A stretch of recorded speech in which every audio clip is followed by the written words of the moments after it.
Você acorda com o coração acelerado. O dia nem começou e sua mente já está cheia de possibilidades, riscos, cobranças, cenários que talvez nunca aconteçam. Você tenta respirar, mas o pensamento não deixa. Tenta focar, mas a inquietação toma conta. E o mais estranho é que, muitas vezes, você nem sabe exatamente com o que está preocupado.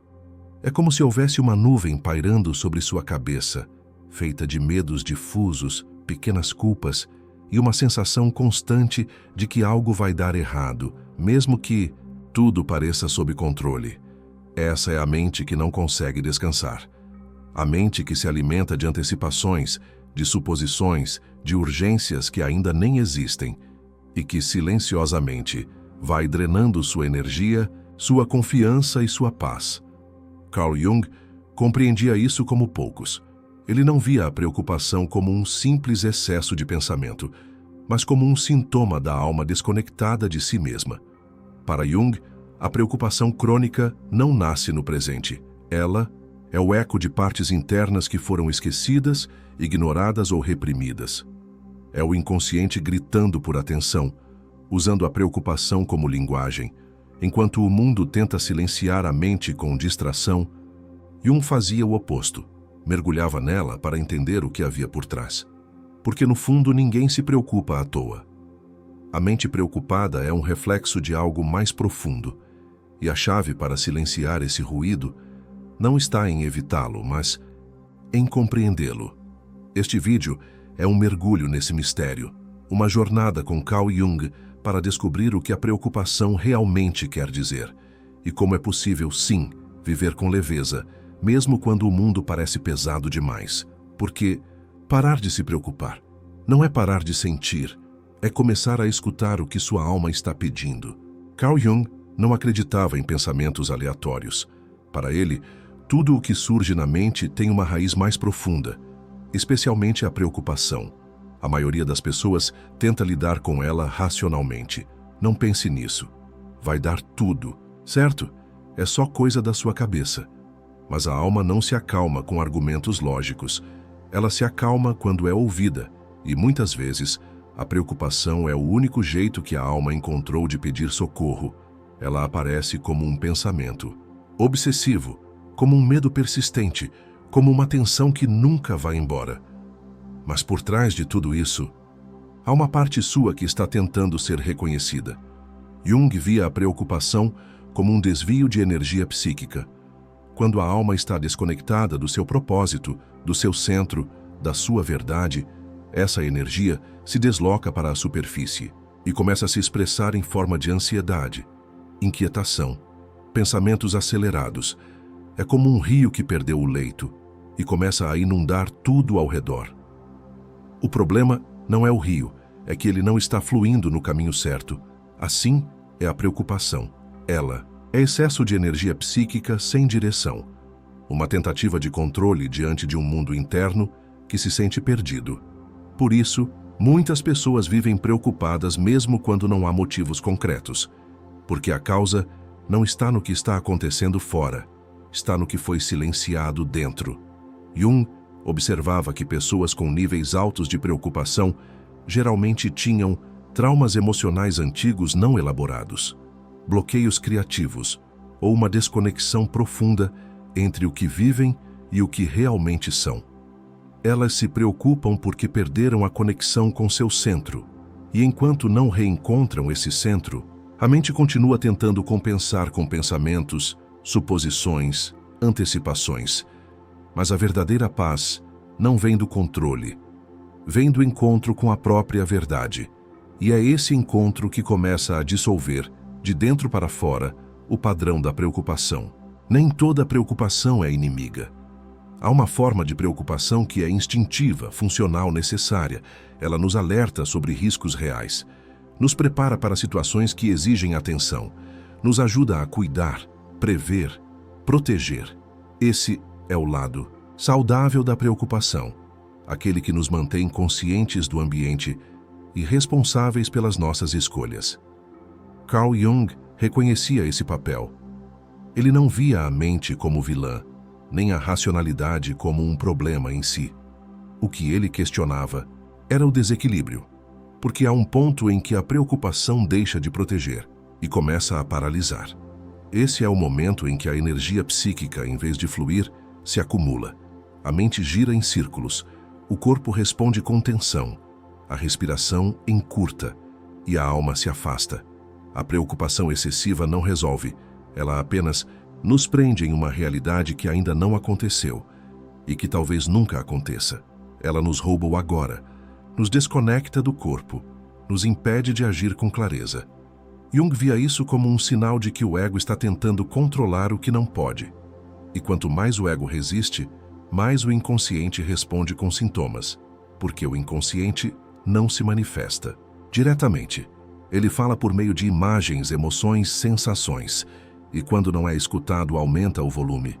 Por isso, muitas pessoas que vivem em constante preocupação sentem também cansaço crônico, dificuldade de concentração, problemas digestivos, insônia. O corpo começa a traduzir o que a alma não conseguiu expressar. Mas há algo importante aqui. Jung não via esses sintomas como punições. Ele os via como sinais. Sinais de que é hora de voltar ao centro. De parar de tentar prever tudo.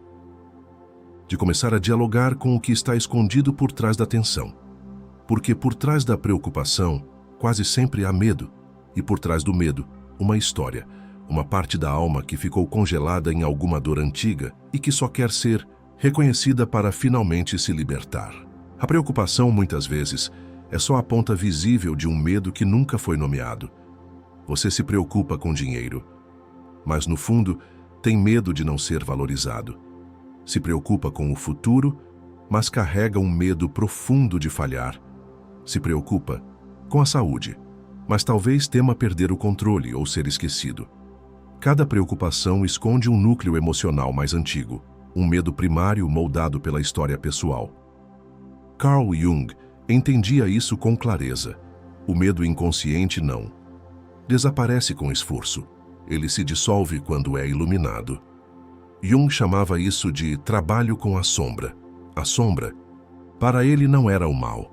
Era tudo aquilo que foi excluído da consciência e que vive à margem da nossa identidade. Medos, desejos reprimidos, feridas antigas, traumas mal resolvidos. E enquanto essa sombra não é acolhida, ela se manifesta em sintomas, projeções, compulsões, ansiedade e, claro, preocupação.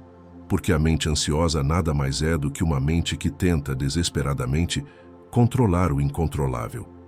E por trás disso está o medo, mas não um medo qualquer, é o medo simbólico, o de não ser suficiente, de ser abandonado, de ser rejeitado, de perder o amor, de não ter valor.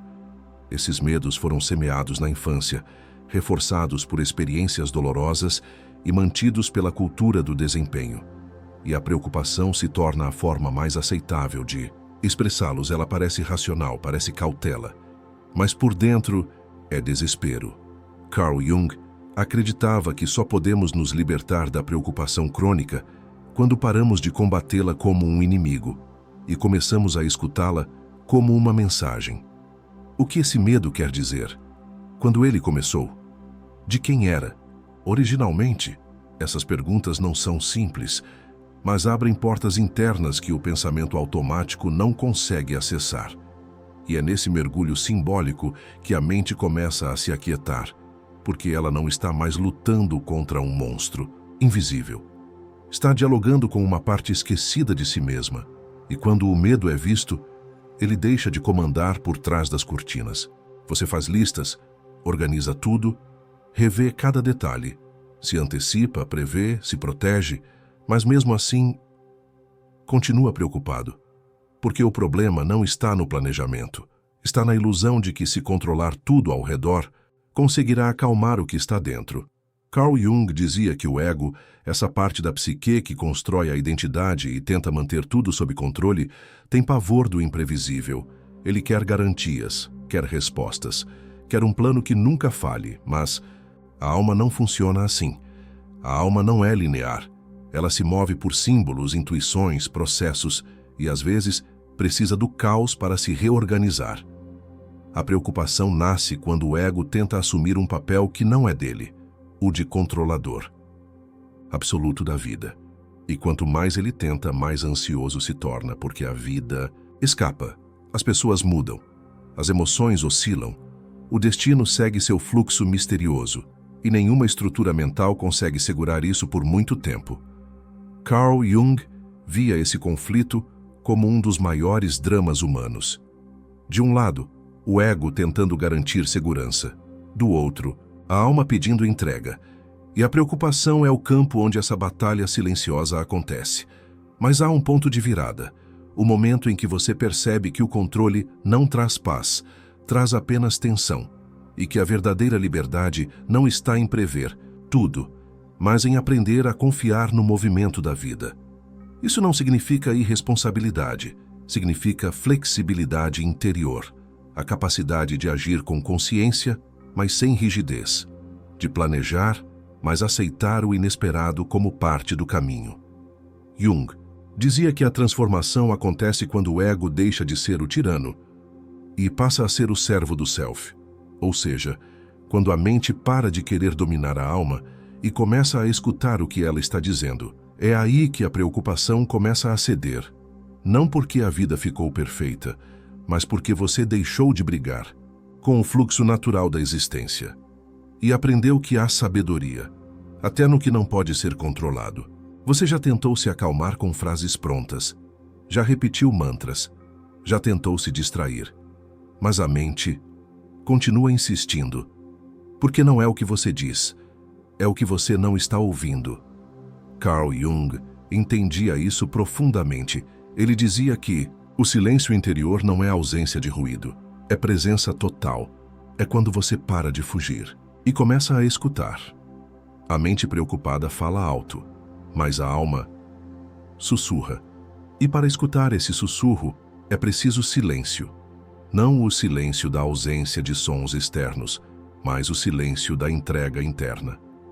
Aquele estado em que você se senta, diante de si mesmo, sem tentar resolver, sem julgar, sem correr. A preocupação nasce da tentativa constante de se antecipar ao futuro. O silêncio, por outro lado, traz você de volta ao presente. E nesse presente você não está em perigo, está apenas vivo. Jung dizia que os símbolos mais poderosos emergem no vazio. É quando a mente se aquieta que a psique começa a mostrar o que estava guardado. É no silêncio que surgem as imagens, as intuições, as memórias reprimidas, as verdades que o pensamento linear não alcança. Mas por que fugimos tanto disso? Porque o silêncio nos obriga a sentir, a parar de correr, a encarar o que está vivo e o que está ferido dentro de nós. É por isso que, paradoxalmente, o silêncio pode ser assustador para quem vive da preocupação. Porque sem o ruído mental, tudo o que foi evitado aparece. Mas é também aí que começa a cura. Jung não sugeria fórmulas rápidas. Ele falava de mergulho, de sentar-se consigo mesmo como quem encontra um velho amigo, cansado, ferido, mas ainda cheio de vida. É nesse espaço que o excesso de pensamento começa a perder força. Não porque foi vencido, mas porque foi compreendido. O silêncio é o espaço onde a alma respira. E quando a alma respira, a mente não precisa mais gritar. Você pode saber que fez o seu melhor. Pode ter pensado em tudo, planejado, previsto. E mesmo assim, a inquietação continua. Porque a mente não quer só controle, ela quer garantias. E a vida não oferece isso. Carl Jung dizia que a alma amadurece no momento em que entende que viver é essencialmente um gesto de entrega. Não uma entrega passiva que se conforma, mas uma entrega consciente que aceita o mistério sem perder o centro, que age com lucidez, mas não exige controle absoluto sobre o que não depende de si. Para Jung, confiar na vida é um símbolo, um arquétipo de reconciliação com o movimento natural das coisas. E esse arquétipo só se ativa quando o ego deixa de brigar com o que, realmente preocupada, está sempre em guerra com o futuro. Ela tenta antecipar, corrigir, proteger, mas no fundo está dizendo: eu não confio que posso lidar com o que vier. Confiar então é muito mais do que esperar o melhor. É saber que, venha o que vier, você não vai se abandonar. É saber que há um eixo dentro de você que permanece, mesmo quando tudo fora muda. É ter fé, não em resultados específicos, mas em sua própria capacidade de atravessar a experiência. Jung via essa confiança como parte essencial do processo de individuação. Não se trata de fé cega, mas de um tipo de sabedoria silenciosa que nasce do contato profundo com o self. A preocupação diminui quando a alma sente que não está mais sozinha, e ela só sente isso quando você para de exigir certezas e começa a cultivar presença. Talvez o segredo não seja pensar menos, mas confiar mais. Confiar que existe algo maior guiando o fluxo. Confiar que, mesmo nas rupturas, há propósito, e que o que é seu, o que realmente é seu, não será perdido. Esse tipo de confiança não se compra, ela nasce, silenciosamente, no instante em que você para de lutar contra a vida e começa a caminhar com ela. Você se preocupa com tudo, com o trabalho, com as contas, com os outros, mas quando para por um instante e olha com sinceridade, sente um vazio difícil de nomear. Uma espécie de desconexão, como se, mesmo fazendo tudo certo, algo essencial estivesse faltando. Carl Jung dizia que o maior sofrimento da alma moderna não é o excesso de problemas, é a ausência de sentido. A mente se torna obsessiva quando o coração está perdido. O pensamento acelera quando a alma não encontra direção. E a preocupação se torna constante quando não sabemos mais por que estamos vivendo o que vivemos. Jung observava que pessoas que vivem sem um propósito real, sem um vínculo com algo maior que elas mesmas, são muito mais propensas à ansiedade, não porque sejam fracas, mas porque perderam o centro. O eixo simbólico que organiza a vida interior. Essa perda de sentido pode ser sutil. Você pode ter sucesso, rotina, compromissos e, ainda assim, sentir que está apenas repetindo tarefas, como se estivesse sobrevivendo, mas não realmente vivendo. E a mente, ao perceber esse vazio, tenta preenchê-lo com pensamentos, com controle, com preocupação. Mas nenhum raciocínio compensa a ausência de alma. Carl Jung dizia que o ser humano precisa de símbolos vivos, de um mito pessoal, de algo que transcenda o imediato e o coloque em contato com sua verdadeira história interior. Quando isso falta, a vida vira obrigação, e a preocupação se torna o pano de fundo constante, como um ruído que nunca cessa. Mas, quando a pessoa reencontra o sentido, algo muda. A energia psíquica volta a circular. O corpo relaxa, a mente se aquieta, porque de repente há uma direção. E onde há direção, não há tanto espaço para o medo. Jung acreditava que reencontrar o sentido não é criar uma meta, é reconhecer o chamado da alma, aquilo que te move mesmo em silêncio, aquilo que dá cor ao invisível. Quando esse chamado é escutado, a preocupação cede lugar à presença, e a presença é o antídoto mais profundo que existe. Você não precisa de um milagre, nem de uma resposta mágica. O que sua alma pede é para ser incluída.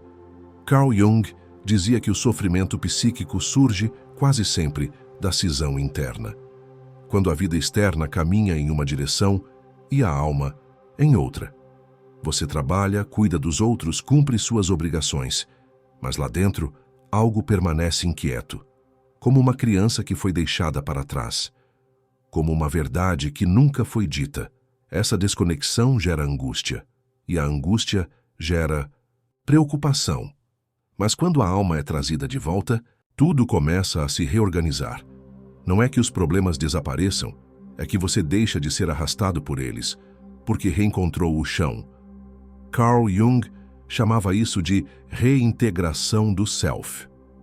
Um processo em que a parte mais profunda da psique volta a se manifestar na vida concreta, não como algo místico, distante, mas como algo real, presente, cotidiano. É quando você começa a fazer escolhas mais alinhadas, a dizer não com mais tranquilidade, a sentir com mais clareza, a perceber os sinais do corpo, os movimentos da intuição, os ritmos da sua própria natureza. A preocupação, então, Não encontra mais espaço para se fixar, porque a energia psíquica está ocupada com algo mais vital: viver com inteireza. Jung via isso como um estado de liberdade interior. Você ainda sente medo, mas ele não te domina. Ainda surgem dúvidas, mas elas não viram prisão, porque a alma voltou para o centro. E o centro agora é quem guia. Essa mudança não exige ruptura, não exige grandes gestos.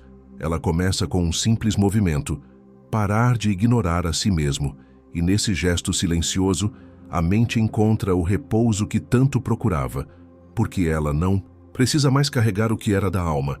Agora cada parte está no seu lugar, e tudo pode finalmente respirar. Você passou anos tentando se livrar da preocupação, lutando contra ela, fugindo dela, tentando abafá-la com pensamento positivo, distrações ou explicações. Mas a paz que você procurava nunca veio, porque a mente não encontra descanso enquanto a alma for esquecida. Carl Jung sabia disso. Ele viu em sua própria vida e na vida de centenas de pacientes que o alívio verdadeiro não vem da lógica, mas da reconexão com o que é essencial. Preocupação é como uma criança que chora no escuro. Ela não quer ser silenciada, ela quer ser escutada. E quando você se senta com ela, com gentileza, com coragem, com presença, algo muda. A tensão se dissolve. O medo perde força. Silêncio deixa de ser vazio e passa a ser abrigo. Você não precisa mais carregar tudo sozinho, nem tentar controlar o que está além do seu alcance. Porque existe um lugar dentro de você que sabe, que vê, que sustenta. E quando você acessa esse lugar, que a preocupação se curva e a alma, enfim, se levanta. Se esse vídeo trouxe luz a algo que estava confuso dentro de você, talvez seja hora de parar de lutar contra a mente e começar a caminhar com a alma. Compartilhe com quem também anda cansado de pensar demais e sentir de menos, Pis. E se quiser deixar um relato ou uma impressão, os comentários estão abertos como um espaço seguro, onde a escuta é o que mais importa. A sua presença aqui dá sentido a tudo isso. E isso é profundamente sentido.